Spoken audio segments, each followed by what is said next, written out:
Assalamualaikum warahmatullahi wabarakatuh. Oh ya, untuk kali ini kita akan membahas mengenai Indeks Saham Syariah Indonesia atau ISSI. Sudah penasaran bagaimana pembahasannya? Yuk langsung saja kita simak. Baiklah teman-teman, sebelum kita membahas lebih lanjut mengenai ISSI atau Indeks Saham Syariah Indonesia, perlu kita ketahui terlebih dahulu bahwa saat ini kebutuhan pembiayaan halal cukup tinggi. Terlihat dari pertumbuhan pasar modal syariah yang mencapai 30% setiap tahunnya. Nah, menurut OJK, Otoritas Jasa Keuangan, untuk memenuhi pembiayaan syariah, diversifikasi produk-produknya pun cukup banyak. Nah, selama ini investasi di saham dianggap tidak halal karena terdapat unsur spekulatif atau judi. Dalam Fatwa MUI nomor 80 DSN MUI tahun 2011 juga telah disebutkan bahwa investasi saham dianggap sesuai syariah apabila hanya melakukan jual beli saham syariah saja. Selain itu, dalam saham syariah tidak melakukan transaksi yang tidak sesuai dengan prinsip syariah seperti transaksi spekulatif.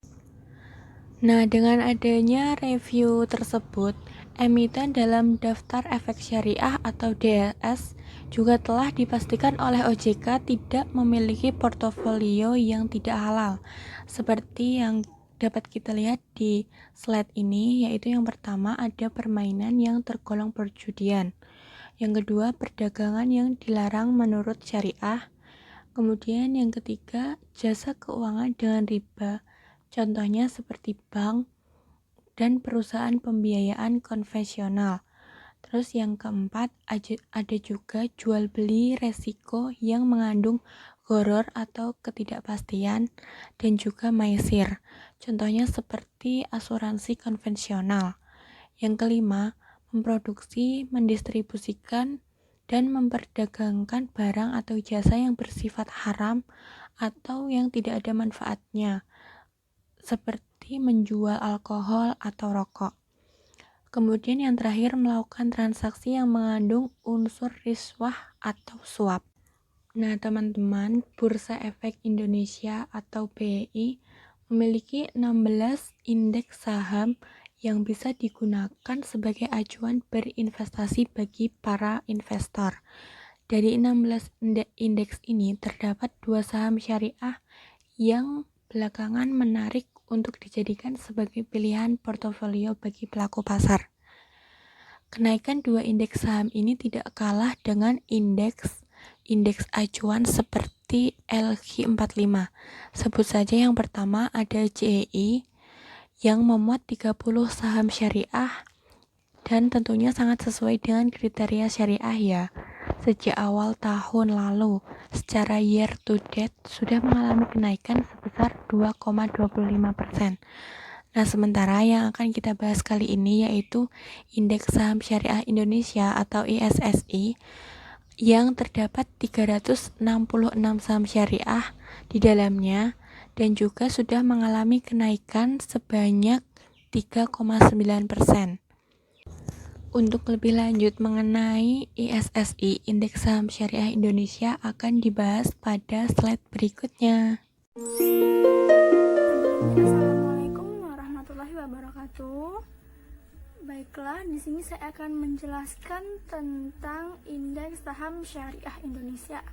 Nah, tadi kan sudah dijelasin tuh sama Kak Tisa. Nah, sekarang apa sih sebenarnya Indeks Saham Syariah Indonesia itu? Jadi, isi atau Indeks Saham Syariah Indonesia itu merupakan indikator dari kinerja pasar saham syariah di Indonesia. Isi pertama kali diluncurkan pada tanggal 12 Mei tahun 2011. Jadi konstituen isi adalah semua saham syariah Indonesia yang tercatat di Bursa Efek Indonesia yang diterbitkan oleh Otoritas Jasa Keuangan. Kemudian saham-saham yang masuk ke dalam perhitungan isi itu bersifat tidak statis, karena konstituen isi diseleksi ulang sebanyak 2 kali dalam 1 tahun. Nah, penyeleksian ini dilakukan pada setiap bulan Mei dan juga bulan November, mengikuti jadwal review dari Daftar Efek Syariah. Jadi kesimpulannya, daftar efek syariah selalu diperbarui selama 6 bulan sekali dalam 1 tahun, yaitu pada bulan Mei dan juga bulan November. Sehingga akan ada perubahan saham yang diperhitungkan dalam indeks saham syariah Indonesia yang sejalan dengan perubahan daftar efek syariah. Kemudian akan dipublikasikan pada awal bulan berikutnya. Oleh sebab itu, di setiap periode seleksi selalu ada saham syariah yang keluar ataupun masuk yang menjadi konstituen indeks saham syariah Indonesia. Kelas selanjutnya saya akan menjelaskan sedikit tentang metode perhitungan indeks saham syariah Indonesia. Jadi, metode yang digunakan dalam perhitungan dalam indeks saham syariah Indonesia ini menggunakan rata-rata tertimbang dari kapitalisasi pasar, yaitu dengan menggunakan tahun dasar Desember 2007. Nah, kenapa sih menggunakan tahun dasar Desember 2007? Hal ini dikarenakan waktu itu sudah disesuaikan dengan awal penerbitan daftar efek syariah. Nah, dan apabila dianalogikan, isi ini mirip loh dengan IHSG atau Indeks Harga Saham Gabungan. Jika IHSG mencerminkan kinerja pasar saham keseluruhan yang ada di Bursa Efek Indonesia, maka isi ini mencerminkan kinerja seluruh saham syariah yang ada di BEI. Jadi, isi adalah IHSG-nya pasar modal syariah. Nah, lalu bagaimana cara melihat daftar saham-saham yang tercantum dalam isi atau indeks saham syariah Indonesia ini? Jadi, kita bisa melihatnya secara langsung di website resminya Bursa Efek Indonesia, yaitu di www.idx.co.id. Nah, jadi di sana kita bisa melihat saham-saham mana sih yang sudah tercantum dalam indeks saham syariah Indonesia untuk mempertimbangkan dalam keputusan pembelian saham atau investasi. Nah, jadi ini contoh daftar saham yang terdaftar di indeks saham syariah Indonesia. Nah, dapat dilihat juga dari lampiran tersebut bahwasannya terdapat satu saham yang baru masuk dalam perhitungan indeks saham syariah Indonesia, yaitu saham Diamond Indonesia Tbk. Jadi, daftar saham yang baru masuk dalam perhitungan isi ini menggantikan daftar saham yang sebelumnya tercantum dalam PT Bursa Efek Indonesia pada tanggal 14 Januari 2020. Dan daftar saham tersebut akan berlaku efektif mulai tanggal 22 Januari 2020 sampai dengan review daftar efek syariah berikutnya oleh Otoritas Jasa Keuangan. Dan berikut ini merupakan lampiran daftar saham syariah yang masuk ke dalam perhitungan indeks saham syariah Indonesia periode 21 Januari 2020 sampai dengan review daftar efek syariah yang berikutnya oleh Otoritas Jasa Keuangan. Nah, jadi dalam periode 21 Januari 2020 ini ada sekitar 400-an lebih ya saham-saham yang masuk dalam perhitungan isi. Nah, untuk melihat di daftar update-nya, kita bisa mengunjungi langsung ke website resminya Bursa Efek Indonesia, yaitu di www.idx.co.id. Selanjutnya, setelah kita melihat saham-saham mana aja tercantum dalam indeks saham syariah Indonesia dan kegunaannya apa sih untuk para investor itu sendiri, jadi kita menggunakan pergerakan nilai indeks saham syariah Indonesia untuk mengukur kinerja saham-saham syariah. Jika bulan ini isi mengalami kenaikan sebanyak 3% dari isi bulan lalu, berarti sebagian besar saham-saham syariah sedang mengalami kenaikan harga. Atau dengan kata lain, pasar sedang optimis dengan kinerja emiten-emiten syariah yang ada di Bursa Efek Indonesia. Seperti itu.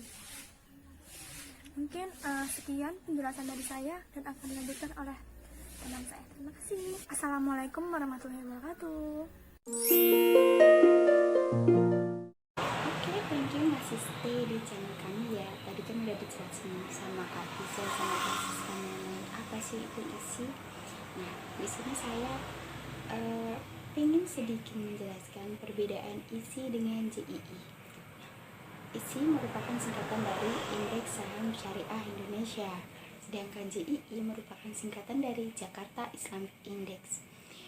Keduanya ini merupakan indeks saham yang mengacu pada saham-saham syariah yang terdaftar di BEI atau Bursa Efek Indonesia.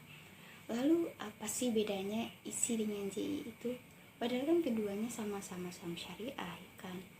Oke, saham syariah ISI merupakan keseluruhan saham syariah yang terdaftar di Bursa Efek Indonesia yang diterbitkan oleh OJK. Sedangkan saham syariah JII merupakan bagian dari atau subset saham syariah ISI.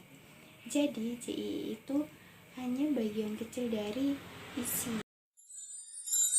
Oke, selanjutnya di sini juga saya akan menjelaskan mengenai beberapa kriteria pemilihan saham syariah. Nah, tentu kan saham syariah itu ada kriteria tertentu ya, ada syarat-syarat tertentu. Apalagi kan ini saham syariah. Yang pertama, emiten tidak menjalankan bisnis usaha yang bertentangan dengan prinsip syariah seperti perjudian, bank, dan perusahaan pembiayaan yang berbasis bunga, bisnis minuman alkohol, dan bisnis yang menjalankan unsur suap. Yang kedua, rasio total hutang perusahaan berbasis bunga dibandingkan total ekuitas tidak lebih dari 82%. Dan yang ketiga, rasio total pendapatan bunga dan total pendapatan tidak halal lainnya tidak lebih dari 10% secara keseluruhan. Begitu. Nah, jadi jika 3 kriteria tersebut itu tidak terpenuhi oleh saham-saham itu, jadi tidak termasuk saham syariah. Oke, kami rasa cukup presentasi dari kami. Terima kasih sudah stay bersama kami, sudah setia bersama kami, sudah menemani kami dari berjuang sampai sukses, ya kan? Oke, jangan lupa like, komen, dan subscribe buat channel YouTube ini. Semoga presentasi dari kami bermanfaat. Kurang lebihnya kami mohon maaf. Wassalamualaikum warahmatullahi wabarakatuh.